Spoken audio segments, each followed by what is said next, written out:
Naam, Afa Kamilu, ẹ káyọ̀, ẹ gbọ́ yìí dáadáa o. Ẹ̀yin sọ lẹ́nu yín pé Ansarudeen ni ó dá Markaz kalẹ̀. Ìgbà tí Ansarudeen wá yọwọ́, òun ni Sheikh Adamu wá gbà. Nígbà sọ Ansarudeen ni wọ́n sanwó fún bàbá wa Leila. Ṣé Suul Fahmi la máa ló ń dà yín láàmú ni àbí kíni?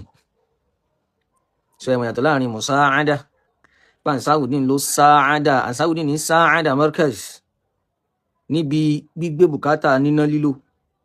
Ó wá ti di pé àwọn ni wọ́n dálẹ̀. Wallahi ọ̀rọ̀ tí wọ́n máa jáde lẹ́nu mi wọ́n máa fọ́ ni pé ebi òtún lórí eléyìí o.